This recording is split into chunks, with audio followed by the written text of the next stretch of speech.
So we are promoting you. Wait, what? Why? Respectfully, no thank you. Okay, are y'all coming? It's Thick Burrito Thursday. I never miss Thick Burrito Thursday. Cool. Okay, Veronica, this is a chance for you to move. I'm good with my lazy girl job. Well, you are missing out on a great opportunity. When was the last time you got promoted, Susan? 6 years ago? Would you say that the salary pay is worth the extra work, long hours, and stress? No, right? Susan, you should step down. It's so nice over here. Come work with us. I mean, we make pretty much the same, except I have way less responsibilities than work, so. Anyways, think on that. Susan, okay, I'm gonna go. Okay, thank you. Okay, thank you, bye. About 20 minutes ago, I just quit my job. I couldn't do it anymore, you guys. When I tell you this job was literally having my hair fall out of my head, I literally have pictures. I was getting cursed at, and my last straw was they called me a disappointment. Sometimes you don't know the next step in life, but you just have to trust God in the process. So yeah. She could have had that title, the salary, the corner office, but she chose peace and never looked back, okay? Hey, Rych Babes, it's Robin Milan, and welcome back to A Rich Girl's Glow Up. Today's monologue is for the women, or the woman who is tired of trading her mental health for money, tired of trading her time for someone else's vision, tired of chasing promotions that don't pour into her. They just drain her. You were raised to grind, taught to outperform, and conditioned to believe your worth lived in your job title. All right, but today we are choosing different. Who am I talking to? All of my corporate baddies, come to the front. All of my office baddies, come to the front. Come to the front. I'm here to talk to you right now. All right. Make sure you like, subscribe, and share, and I'll be back at the end. This is your reminder to remember your why. I'm literally about to decline a promotion that would be, I don't know, a $30,000 increase over what I'm doing. And that's like an extra almost $2,000 after tax. After taxes in my bank account every month that I am turning away because I want to make space in my life for passive income. That is my journey. That is exactly what I want. I really do not want to be in this corporate rat race anymore. I want to be making money in my sleep. Now, is that really hard to do in the moment when I'm turning away $2,000 extra a month in my bank account guaranteed? Sure, but what am I giving up in return for that money? Time. I'd be traveling a lot more for my job. Managing people is not what you want to do in your career as a corporate person, okay? If you could get paid what a CEO gets paid without having to manage a single person, that's what everybody's dream job like is, because literally managing other people is like taking care of kids that are not your own. And it's also just a job to them. And then you have to figure out how to do all this mental gymnastics to motivate them. And it's not worth it. It's never worth it. And I refuse to promote my corporate life unless I'm getting paid a substantial amount more. I'm talking almost double my current salary. So here's your reminder to remember your why, remember your purpose, remember your goals, and set those boundaries, because I've never felt more strong, more confident, and more sure of myself, which I cannot wait to see when all those doors open for me, because I've clarified and defined what I really want to do. And there is nothing more important than sticking to your boundaries and listening to yourself, to your gut. And remember, your gut is not loud. It is quiet. And if you don't make decisions that strengthen that voice, you're never going to be happy.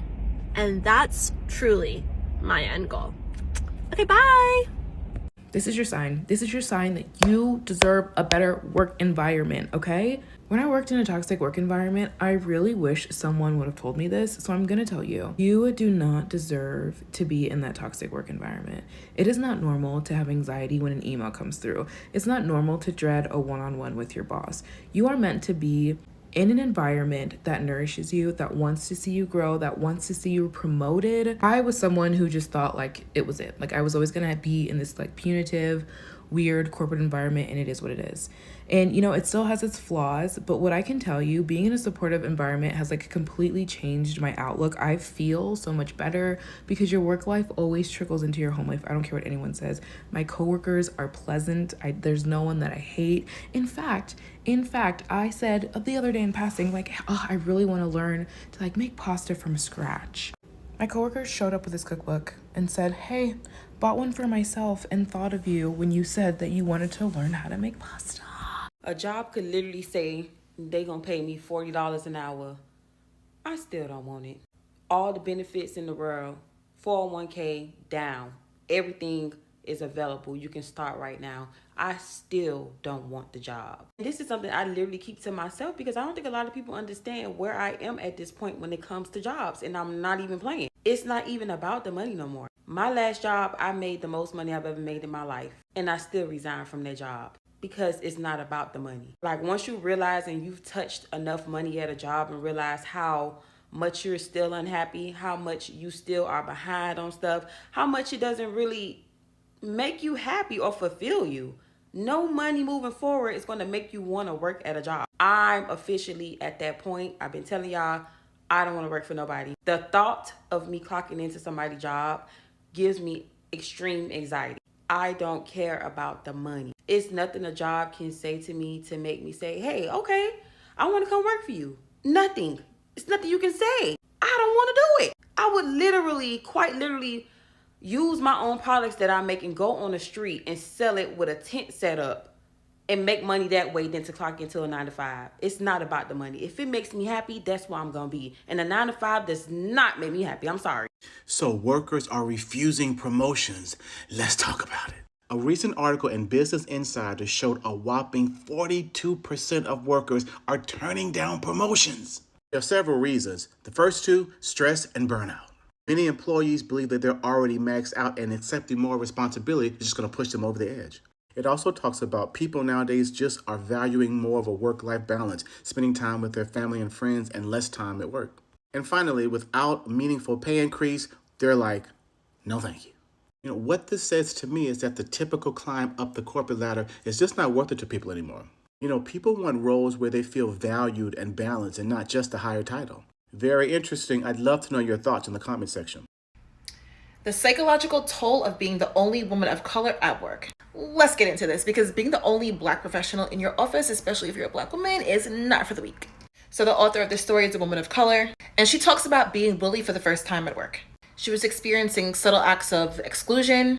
People were mispronouncing her name, weird interactions at work, which led to self-loathing and anxiety. She would replay scenarios in her mind, trying to figure out what she did wrong. She questioned herself and kind of convinced herself it was no big deal until she found the right description for it, which is racial gaslighting.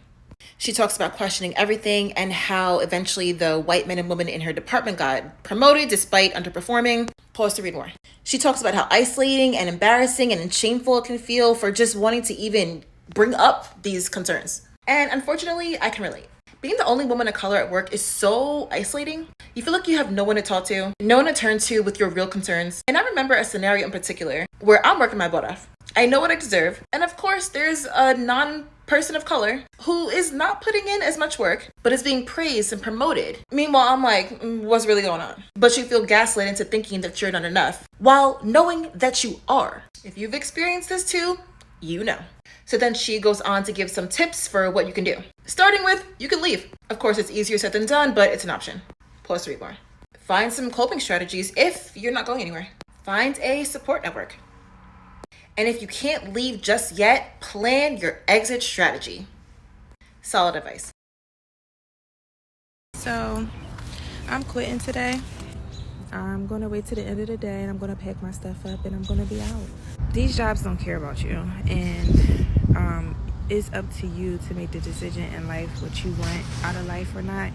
So I'm making a decision today to leave, and I didn't tell nobody about my plans. And I wrote my resignation letter and it's effective immediately. And I'm just doing this video because I know there's a lot of us out here that's probably in the same boat as me right now and is just scared to like make that move. But I'm saying make that move. Once you make that move, like, it's up to you to steer your life in a direction that you want it to go. And I'm done being scared. I'm done being content. No, I don't have anything lined up, but after this, no, I don't have any extra money or crazy amount of money saved up. I just came to the point in life where I'm done working for a corporate job. I've been doing it for 10 years, well, over 10 years, but with this company, 10 years. I've been here since 2021, and I am getting paid pennies to the dollar. I work at a desk all day doing something that I don't love. And I answer requests from people every day, all day. And it's just taken away from my mental health. It's taken away from my personal life. It's taken away from my business. Like, I didn't get to the level that I know I can get to with my business because I'm dedicating my life to a job that doesn't really care about me. Sitting at a desk all day, doing work that doesn't benefit me at all, I feel like I'm wasting my life away. And I'm looking at the people that have been here for so many years, and they look so unhappy. And that's not what I want. I want to live. I want to experience life. We only get one. And I don't want to waste most of my life, which I already have wasted 10 years. I'm going to post after this because I want to show my journey of a lash artist. My journey of being a lash artist without an actual 9-to-5 that's supporting it. And I hope that y'all follow, but use me as an example. Follow me, watch me and see how it goes for me. And I'm willing to, do it. And I'm willing to experience what I need to experience, to learn from what I need to learn from. And I know that I'm going to be cool because God got me. So I know that I'm going to be cool. He always got me. He always was around. He always will be around. So, yeah, I'm quitting today. Y'all, I quit my job. And let me tell you why. One thing about me, I don't play about my mental health. I was just so unhappy going into work. Like, it would literally drain my energy, change my mood, and I hated that for me. So, yes, I quit that job. And one thing about it, when something is not for you, God gonna let you know, because the situation is just gonna get worse and worse and worse and worse. There are so many people that stay in toxic work environments and literally will not quit that job. Like, you've been at this company for 40 years, babe, and you're unhappy? You've been unhappy for 40 years, ma'am? Absolutely the fuck not. Granted, every job is going to have its work drama, right? But know the difference between normal and professional work drama versus a purely fucking toxic environment full of miserable old bitches that ain't got shit else to do. Quit that fucking job, girl. We not doing that shit in 2025. No, ma'am. I saw a post today that said, "Are Black women leaving tech?" And I said, yes, but the real answer is Black women are leaving stressful jobs in general because we are realizing it has a greater effect on not just your mind, but your body too. Let's talk about it. You make the money, you do the things, and then you figure out it's costing you significantly in other areas of your life. And so many Black women I know are reprioritizing what is important, and work is dropping back down in order on that list. And here's what I find interesting. Couple things. One is that at the root of most hormone issues is an imbalance of cortisol. An imbalance of cortisol comes from overstress.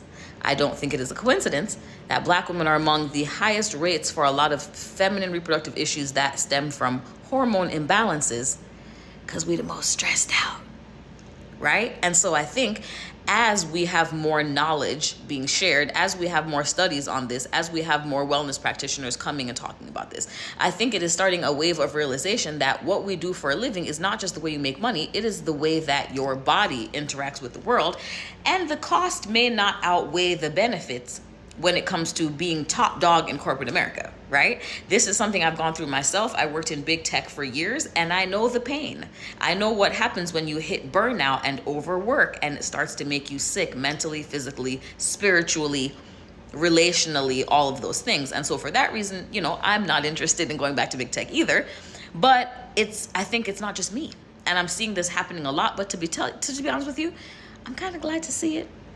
I still want y'all to make all the money. There's a million ways to skin a cat, but I just feel that for women, for Black women, the way we function best is in our feminine energy. Our feminine energy gets destroyed by overwork, by stress, by a hustle mindset, right? It starts to destroy us all the way up and down the system. So I would love to hear what y'all think about this, but I think there's an exodus. I think we're piecing out, and I think we're finding other ways to make money, whether that's through smaller firms, whether that's through our own businesses, whether that's through consulting. I just think we're branching out because the realization is, and the truth is, you come first. So drop down in the comments, let me know what you think. And as always, love you. Let me tell you when I realized a 9 to 5 was not for me. It was the day my dream job turned into a nightmare. It was the day I received a frantic call from my mom during my first week at this 6-figure dream job. My daughter was being rushed to the hospital, struggling to breathe. I was torn between my job and my child's well-being. But when I informed my boss, she coldly warned me that leaving during my probationary period would mean losing my position. With tears streaming down my face, I was forced to choose between my job and my daughter's health. I chose to stay, but that moment sparked a fire within me. I knew I had to break free from the 9 to 5 trap and create a legacy that will allow me to prioritize my family's needs. That's when I started exploring alternative income streams, and I discovered my passion for real estate. So I took deliberate steps to build my skills and build a safety net.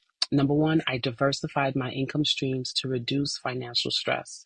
I joined a real estate investment community to learn from experts. Okay. I also, while working my 9 to 5 job, I started my investment business as a wholesaler.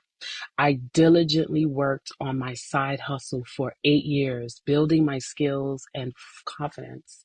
I stayed committed to my goals, knowing that entrepreneurship would give me the freedom and the security I needed. Today, I feel like a champion because now I'm able to prioritize my family's needs without hesitation because I've created a legacy that goes way beyond a paycheck. And I'm so proud of the journey that has led me here. And so I wanted to leave you with a message of hope, okay? If you're feeling stuck in a 9 to 5 job and you just can't see a way out, remember that you have the power to create change. Use your current situation as a stepping stone to build your future. Identify your strengths and skills and leverage them to create opportunities. Use your 9 to 5 job by building a source of stable security and invest in your dreams and passion. Don't see this as a limitation, but use it as a foundation to build on this.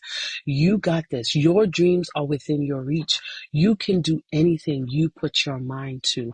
If I was able to leave my 9 to 5 job after 8 years, I stayed 8 years in that role, building my skill set, learning about real estate, becoming the best, learning how to become the best in my field, replacing my income because I had to replace my income. In order for me to say bye to my 9 to 5 job, I had to replace my income. You can do the same thing. You can figure out how you can build your skill set and do a business or a passion of yours that could possibly replace your income and get you to the point where you are no longer slaving for anyone, and that your now 9 to 5 is now going to be your side hustle that will build and create a legacy for your family and build generational wealth for your future, for the future of your family. And so I thank you for listening to this. But more importantly, I want you to use this information to change your financial situation. Nobody wants to work a 9 to 5 job forever. Nobody wants to remain in the same place forever. And so now this is the opportunity for you to maximize your time at your 9 to 5 job, for you to maximize your wisdom, for you to maximize your knowledge and change your current situation so that you are no longer living from check to check, but building yourself to be an entrepreneur or someone who can change the lives of many to come. God bless you. Black women on all white teams are likely to receive low performance reviews. This research comes out of MIT, Harvard, and Boston University, and what's fascinating is they said, of all demographic groups, it is Black women's retention and promotional rates that are most negatively impacted by being on an all-white or majority white team. Now, the research says that Black women on majority white teams have less billable hours, are given way more training hours, and are much more likely to have low performance reviews. The research also says Black employees, but particularly Black women, reported numerous ways in which interacting with the majority white coworkers negatively influenced their participation and identified challenges relating to task assignment and performance evaluations. Now, something that I talk about all the time on my page is that competency is a system of oppression. And in the workplace, who we assign competency to is often based on our own biases. And it is Black women who are chronically seen as lacking competency, even when they demonstrate all of the skills. Further, as I highlighted in a recent video, task assignment within workplaces is deeply gendered and racialized. It is often Black women who are getting office work tasks, who are not getting tasks that will help advance their career, while it is dominant group employees who are given glamour tasks, tasks that help them ascend throughout their career. Research is deeply fascinating, and one of the reasons I focus on Black women so much in my DEI work is because I see no other marginalized group impacted quite the same as Black women are in the work environment. And this is because of misogynoir, the particular intersection of race and gender oppression. And this, of course, is worse for Black LGBTQ women, Black women with disabilities. And so in addressing the many ways that Black women are excluded in the work environment, in addressing the many ways that Black women face structural and systemic oppression in the work environment, we can actually alleviate a lot of the oppression that other groups experience as well. Liberation is interconnected. And when we really take a look at all the structural issues that are impacting Black women within the workforce, we can make really beautiful strides in DEI as a whole. She had an offer. The team admired her. The company knew she was the one who would get it done. And still, she said no. Because what they saw was ambition. She knew was a burnout dressed in corporate packaging. They promised more money, more responsibility, more visibility, but she'd been visible before and still invisible when it came to being protected, supported, or truly valued. Tired of being the only Black woman in the room and still being the first to be blamed.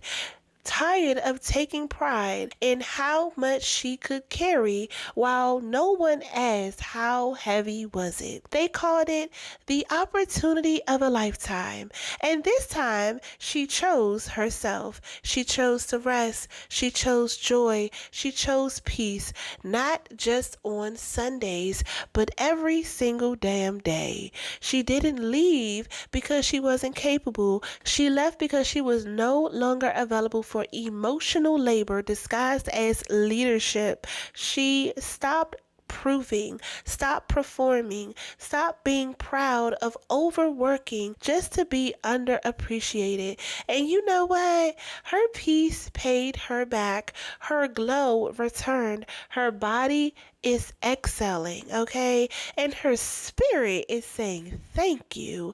Now she's building on her own. She's protecting her time. She defines success in her own terms, and she's not sorry for it, because once a woman realizes she doesn't have to chase status to feel worthy, she becomes unstoppable. All right. So my corporate baddies, if you ever walked away from a great opportunity because it didn't align with your peace, this is your confirmation that you did the right thing. That bag is great, but it means nothing if you're losing yourself to carry it. You don't have to exhaust yourself to prove your value.